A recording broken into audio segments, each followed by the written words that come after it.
Welcome back to my another video. सबैजनालाई स्वागत छ साथीहरु, सबैजनालाई ह्यापी दशैं। अब आउँदै गरेको महान चाड विजय दशमीको सबैजनालाई शुभकामना छ। हामी आज घर जाँदैछौँ, त्यही भएर आज धेरै समयपछि भिडियो आएको छ साथीहरु। देख्न सक्नुहुन्छ ब्यागहरु रेडी भएको। यसमा चाहिँ स्पेशल केही छैन, हाम्रा कपडाहरु अनि अलिकति के भन्छ घरकालाई कपडाहरु पैसा पठाइदिनु भएको छ किनेर। अब गाडी चाहिँ कति बजे 3:30 बजेको गाडी छ, त्यही भएर हामी यहाँदेखि चाहिँ भर्खर हामी स्वयम्भू छौँ। एक्ज्याक्टली हाम्रो लोकेसन 9 बस्ने ठाउँ होइन। यहाँदेखि चाहिँ हामी निस्किन लगभग समथिङ आधा घन्टा लाग्छ। जाम भएन भने, जाम भयो भने 45 मिनट 50 मिनट लाग्छ। हामी सिधै अब हजुरहरूलाई बसपरा गइसकेपछि देखाउँछौँ। हामी चाहिँ बाटो जाम छ भन्ने सुनेका छौँ मुगलिनमा होइन। हेरौँ अब कस्तो हुन्छ यात्रा, नाइटको यात्रा।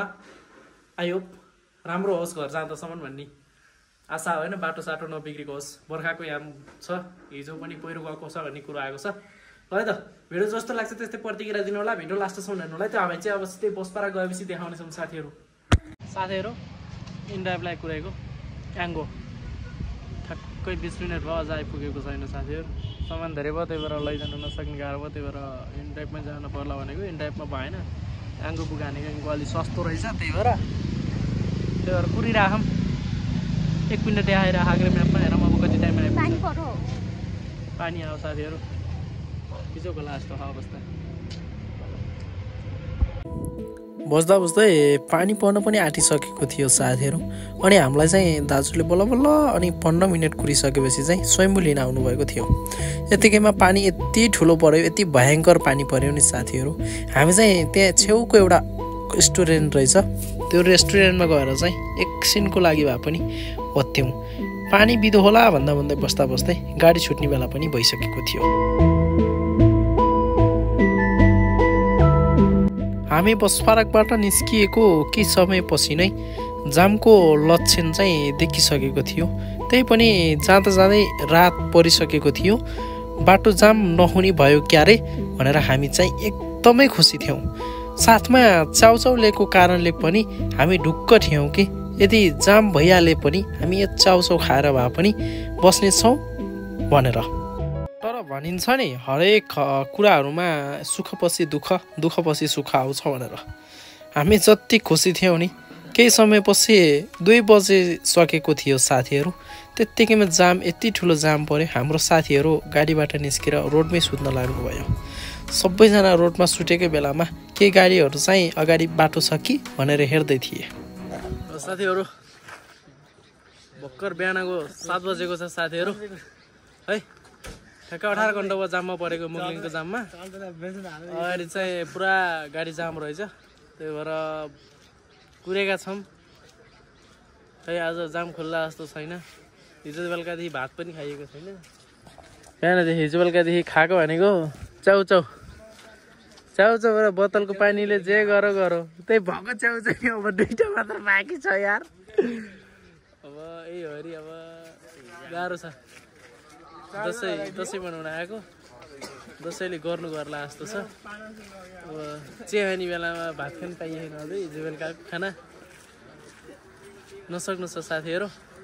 गाडीहरू माथिसम्म लाम लस्कर छ गाडीहरूको, पछाडि छ साथीहरू। यो बिचको गाडी हो क्या, फर्का आएको क्या। यो मान्छे ल्याएर फर्का गाडी नसक्नु छ साथीहरू। यो दसैँको बेलामा यो काठमाडौँको यो मुगलिनको बाटो नहिँड्नलाई कोही पनि। रातभरि खाना नखाएको शरीर, त्यसमाथि अनिदो साथीहरू। अनि यो गाडीको तातीहरू देख्दा चाहिँ मनमा कता कता दसैँमा घर जानेको जति खुसी थियो साथीहरू, त्यति दुखी भए जस्तो पनि फिल भयो साथीहरू। अनि हाम्रो ड्राइभर दाइले चाहिँ ल बाटो खुल्यो है भनेर गाडी चाहिँ अगाडि बढाउनु भयो। गाडीहरूको एक साइडमा चाहिँ ट्रकहरूको चाहिँ लाम लस्कर थियो साथीहरू। त्यही पनि के छैन, अगाडि बाटो खुलेको छ भन्ने कुरा आएपछि हामी चाहिँ खुसी हुँदै एकदम त्यो अब त पुगिन्छ, खाना खानुपर्छ भन्दै हिँडेका थियौँ। साँझ हामीले खाना खाने ठाउँ नखोजेको पनि होइन, तर दुर्भाग्यवश दुःखको कुरा के भन्दाखेरि साथीहरू के भइदियो भनेपछि खाना खान गयो साथीहरू। खाना चाहिँ हाम्रो एकचोटि भन्दा अर्कोचोटि चाहिँ थप्न मिल्दैन भन्ने कुरो आइसकेपछि हामी चाहिँ पोखरा कटेपछि खाना खाने कुरो भएको थियो।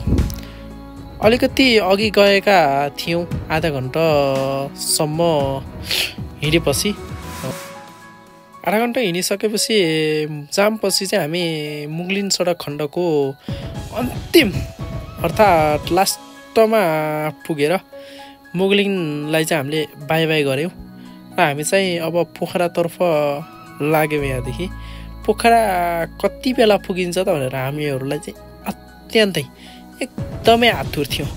फाइनल्ली अप्ठ्यारो बाटो कटिसकेपछि यो रोमाञ्चक है हरिया डाँडाकाँडा देख्दै हामी चाहिँ पोखरातर्फ लाग्यौँ।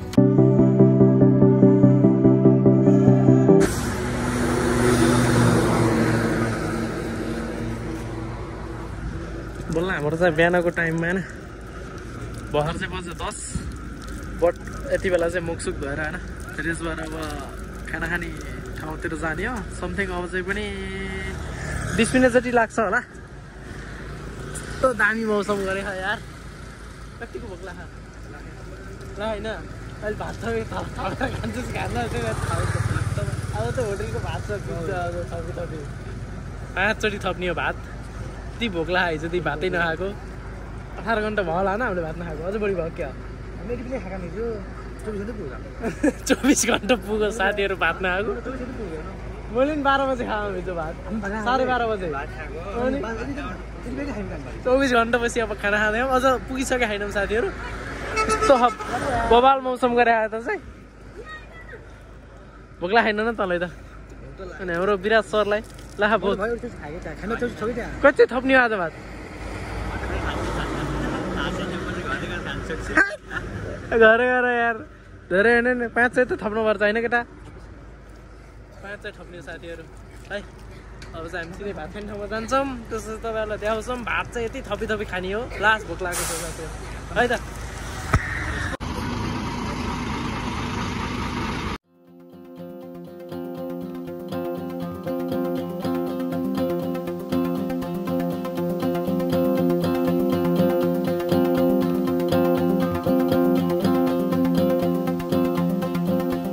जब हामीहरूले पोखरा इन्ट्री गऱ्यौँ नि तब यो भोक लागेको शरीर थाकेको शरीर सबै हराएको यो दृश्य देखेर।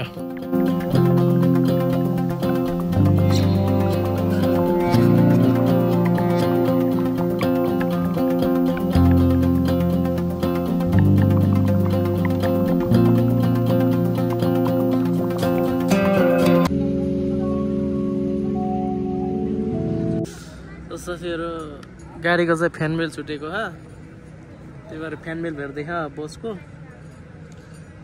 12 बजिसक्यो अझ भात खान चाहिँ पऱ्यो होइन अझ आधा घन्टा पछि अब फ्यान बेल भएन आधा घन्टा पनि भेट लाग्ला आधा घन्टा समथिङ आधा घन्टा पछि अब फ्यान बेल भेटेपछि भात खान जाने भनेको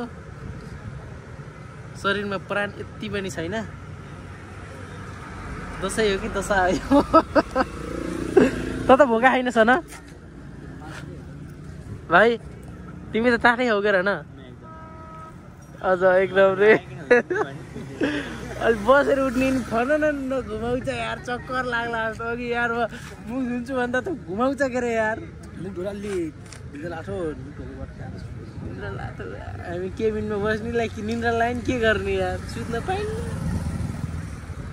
साथीहरू हरिबिसक छ अब खाना खाने हो आधा घन्टा पछि गएर नेट राम्रै चल्यो अन्तिम अवस्थामा छ शरीर चाउचाउ र पानी बाहेक केही गएको छैन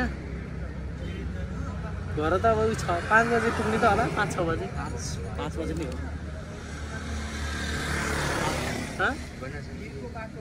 गना छैन रुगाला यार के गना परानले अलिअलि गनाएको नि थाहा पाउँछ होला। फाइनल्ली गाडी बनेसँगै हामी चाहिँ खाना खाने ठाउँमा पुग्यौँ है साथीहरू। हामी खाना खाने ठाउँमा पुग्दा चाहिँ 1 बज्न आँटिसकेको थियो साथीहरू। अनि भाइलाई चाहिँ सुरुमा खाऊ है भाइ तिमीले टेस्ट गर अनि त्यसपछि म खान्छु भनेर भनेको भाइले चाहिँ मैले त स्वाद बिर्सिसकेँ कि दाइ भनेर भन्दै थिएँ। भाइले टेस्ट हान्दियो 24 घन्टा पछि खानाको स्वादै आएन 24 घन्टा पछि खाना खाँदाको स्वादै आएन रे। ल साथीहरू खाना खाने त्यसपछि निस्किनु पर्छ है त। भाइ र बहिनी चाहिँ उता खाँदै खान् हामी 2जनाले चाहिँ ठाउँ नपुगेर खाँदै हो त। ठीक छ।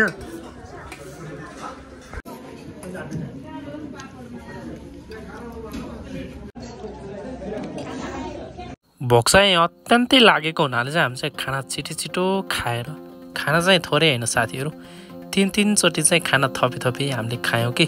खाना चाहिँ एकदमै मिठो थियो यो रेस्टुरेन्टको साथीहरू। खाना चाहिँ मलाई नभएर यहाँको सबैजनालाई चाहिँ मिठो लाग्यो है भन्ने कुरो आयो। यहाँको चाहिँ एउटा प्रब्लम के भनेपछि 2वटा गाडीको सँगै एक ठाउँ खाना खाँदा चाहिँ अलिकति अलिकति प्रब्लम भयो। बट के छैन, हामी चाहिँ खाना खाइसकेपछि यति शरीर खुसी भएको थियो अनि शरीर यस्तो रिल्याक्स भएको थियो साथीहरू। सबैजना सुतेको मान्छेहरू पनि उठी बाहिरको दृश्य हेर्दै अब त बागलुङ आइन्छ, बागलुङको झुलुङ्गे पुल हेरिन्छ। बागलुङ आइसकेपछि अब घर जान धेरै टाइम लाग्दैन भनेर सबैजना साथीहरू खुसी थियौँ।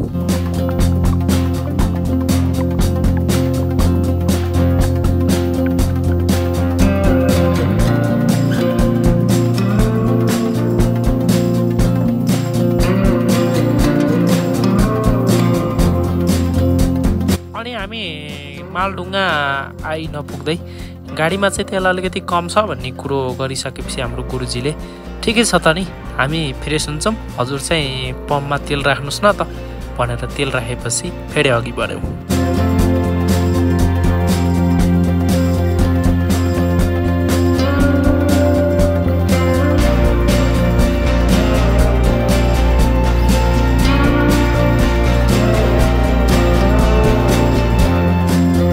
अनि जब हामीले मालडुङ्गा कटेर पुल तर्यौँ नि, त्यसपछि वेलकम बागलुङ भनेर लेखेको प्लस यो गेट देख्दा बित्तिकै मनै हरर भयो। आफ्नो ठाउँ भनेको साथीहरू आफ्नो ठाउँ नै हुँदो रहेछ। त्यसमाथि हेर्नुहोस् न त झुलुङ्गे पुल पनि देखिएको छ।